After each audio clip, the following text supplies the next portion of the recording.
One evening, after a date, Kyle walks the girl to her car. Later, he's doing homework when he suddenly hears terrifying sounds outside. After looking around, he encounters Jared, a dealer's assistant to whom Kyle owes money. Jared demands that Kyle pay up, or he'll have serious problems. Eager to pay off his debt to Marcus as soon as possible, Kyle starts working as a janitor. His first client is a mysterious elderly woman who asks him to clean out the basement. Down there, Kyle not only finds trash but also a strange coffin. The old woman urges him to take it to the dump and either bury or burn it, warning him not to use the creepy thing. Ignoring her advice and hoping to make some quick cash, Kyle decides to sell the coffin. After taking a few photos, he posts an ad and starts cleaning the wooden box. Inside, he discovers an eerie mechanism resembling a twisted music box. The next morning, Kyle heads to the library to meet his friend and history expert. Platt tells him that Wolfgang von Tristan, a sadistic inventor, built torture devices, a dark version of Leonardo da Vinci. Von Tristan became known as the Devil's Mechanic. In his later years, the scientist became obsessed with death and the afterlife, isolating himself from the world. He constructed a unique machine, a mechanical coffin designed to experience death without risk. Von Tristan called it the Spirit Machine, but it was never found after his death. By comparing photos in a book, Kyle realizes that the coffin in his garage is the very same Spirit Machine. This 15th century invention could be worth millions to collectors, which excites Kyle, as selling it would allow him to pay off his debts. When he returns home, Kyle learns that Sutton has fully restored the mechanism by replacing its broken parts. After explaining the device's purpose, Kyle suggests they test it. Both are too scared to use the coffin on themselves, so they decide to try it on someone less valuable. Sutton's goldfish becomes their test subject. They place the aquarium inside the coffin, use the key, and start the Spirit Machine. They watch as the fish dies, and once the eerie music stops, the fish miraculously comes back to life. The guys are shocked and realize their discovery works. They decide to tell Platt about it. Later, Kyle's girlfriend, Julie, arrives to visit him. She has missed him and wants to spend time together, but she is annoyed by the constant presence of their bothersome neighbor. Sensing someone is outside the door, Julie suggests renting a separate house, but Kyle can't afford the extra expense. He enjoys living with his kind and helpful friend, who not only helps with his studies but also contributes to the rent. That evening, Platt comes over to see the Spirit Machine and try it out. Despite their curiosity, the friends are hesitant to experiment and put themselves at risk first, so Kyle decides to be the first to lie in the coffin. Sutton records the whole thing on camera, making sure not to miss any detail. Once Kyle is in the coffin, Platt turns the key 3 times, believing that should be enough for about a minute, during which Kyle will be dead. As soon as the mechanism activates, Kyle finds himself in the spirit world. He's shocked by the experience and doesn't understand how it's possible.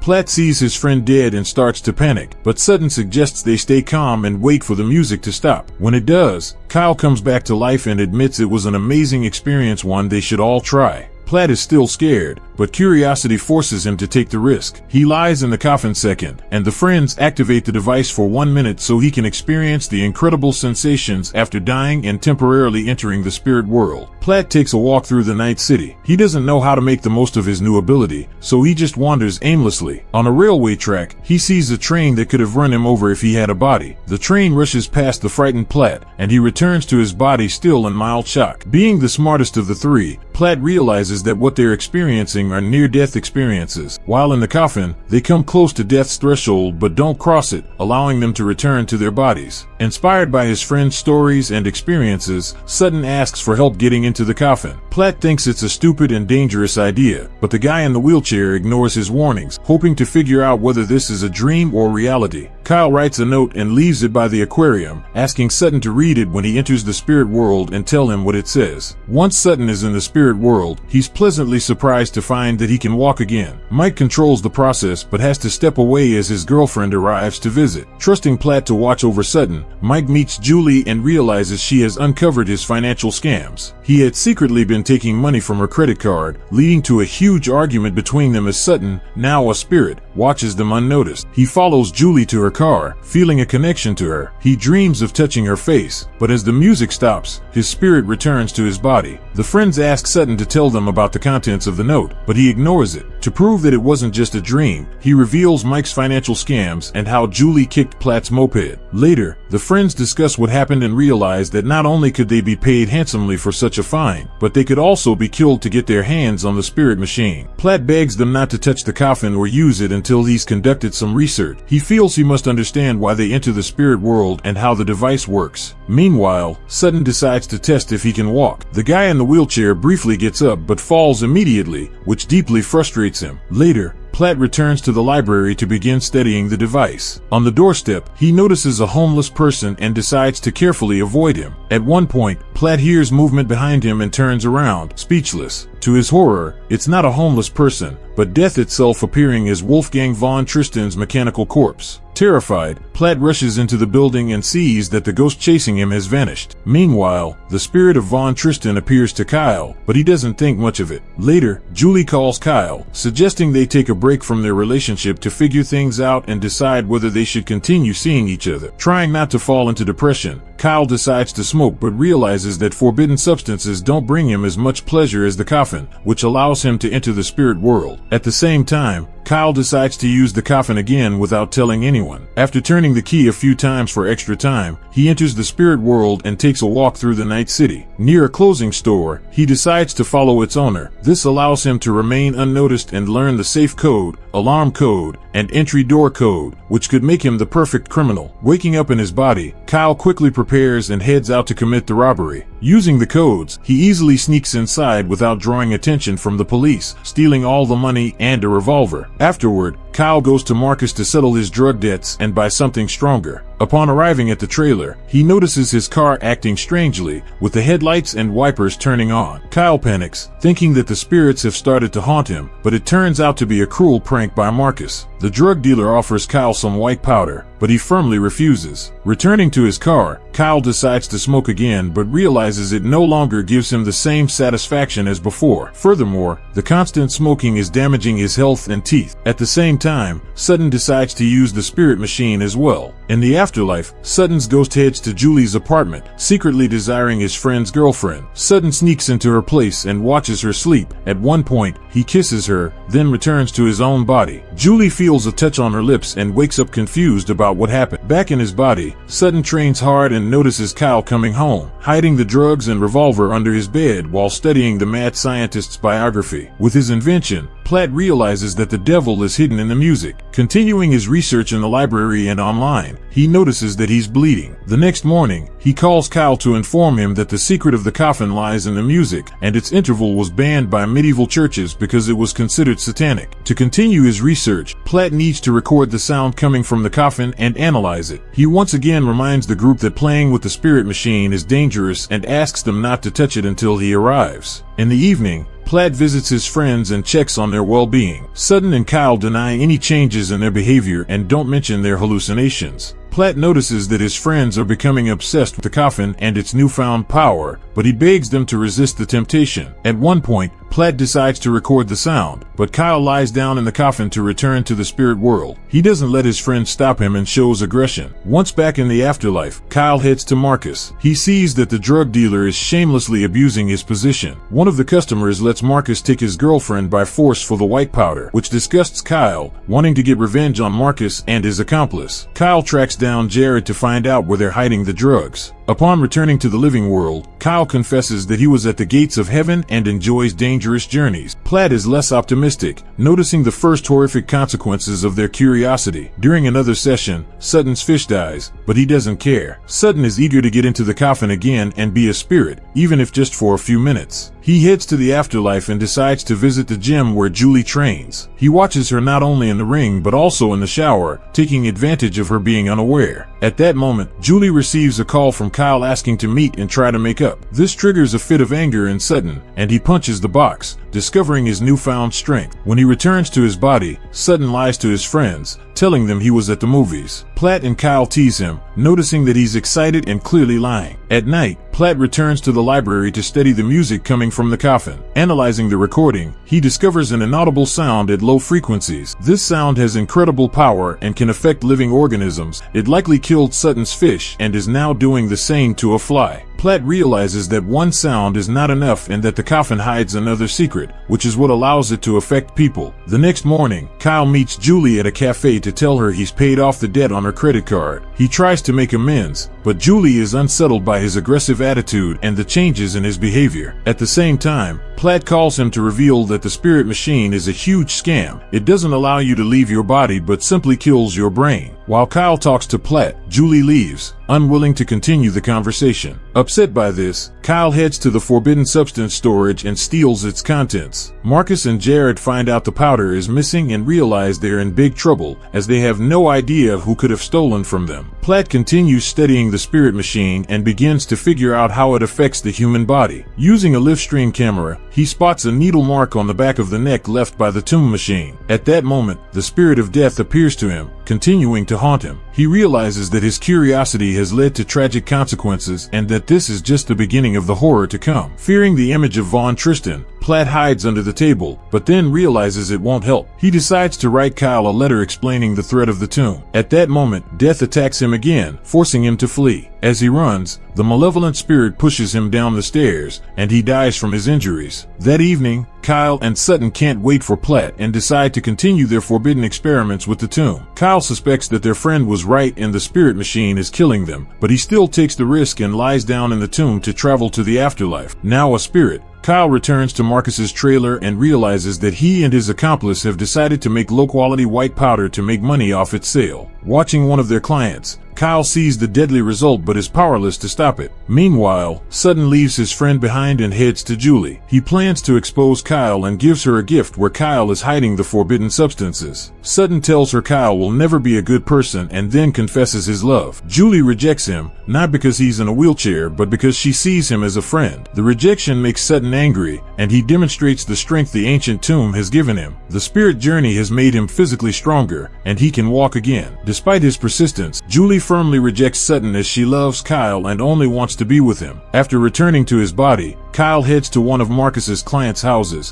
where he discovers the man's corpse. Seeking revenge on the dishonest drug dealer, Kyle writes the trailer's license plate number in the victim's blood. When he gets home, Kyle is haunted by hallucinations and the spirit of death that continues to pursue him. Soon, the police arrive to inform him of Platt's death. Before the tragedy, Platt had written a letter but never sent it. In the letter, his friend urged Kyle to destroy the tomb, as it was the only way to stop the madness they had been dragged into back at home. Kyle decides to chop up the spirit machine with an axe, but Sutton strongly disagrees. He attacks his friend, beating him savagely, and admits he wants to be with Julie regardless of her feelings. Using the spirit machine, Sutton visits Julie. The invisible spirit of Sutton distracts Julie with noises from the bathroom, then slips a sleeping pill into her milk, making her unable to resist. Sutton then creates chaos in her apartment, destroying everything around him. Terrified, Julie calls Kyle for help before falling asleep. At the same time, Kyle realizes that his friend is a true maniac obsessed with Julie for years. Rushing to Julie's place, Kyle arrives too late and sees Sutton leaving with the tomb in his pickup truck. Kyle guesses where his friend is headed and hurries to follow him. Gaining some time, Sutton ties up the half-naked girl and promises to show her the powers of the unusual tomb. Julie tries to fight back and strike Sutton in the face, but he is unfazed. As her body no longer matters to him, it only holds him back from unleashing his true power, which he gained thanks to the tomb. As soon as Kyle arrives at the building, Sutton decides to hide the tomb on the roof of a sports club. Taking advantage of his new abilities, Sutton enters the spirit world and meets Kyle. He has learned to physically affect objects, allowing him to strike Kyle and trap him. Returning to Julie, Sutton decides to have a little fun, but before that, he tortures her with a lit candle to make her scream. Kyle finds a way to break out of the trap by crawling through the ventilation system. Realizing where the tomb is hidden, he rushes to the roof, but he comes face to face with death. Unafraid of losing his life, Kyle walks through Von Tristan's spirit and extracts Sutton from the tomb to stop his sinister plan. Kyle douses the tomb with gasoline, intent on burning it, but Sutton lunges at him with fists. In the ensuing fight, Kyle finds himself weaker but more cunning, eventually gaining control of the weapon. Not wanting to shoot his friend, Kyle fires a bullet into the tomb, sparking a fire. Enraged, Sutton tries to throw Kyle off the roof, but Kyle clings to the edge of a protruding wall. It seems like the end and he's about to fall, but Julie, freed from her restraints, shoots Sutton in the neck and shoulder. Taking advantage of the distraction, Kyle climbs back up and attacks Sutton again. During the struggle, Sutton falls to his death. His spirit is released, and for a brief moment, Sutton rejoices. However, death arrives and takes his soul to hell. The tomb burns completely, and no one will be able to use it again. After collecting the remains of the mechanism, Kyle heads home. Along the way, he notices that the police have arrested Marcus and his accomplice. Later,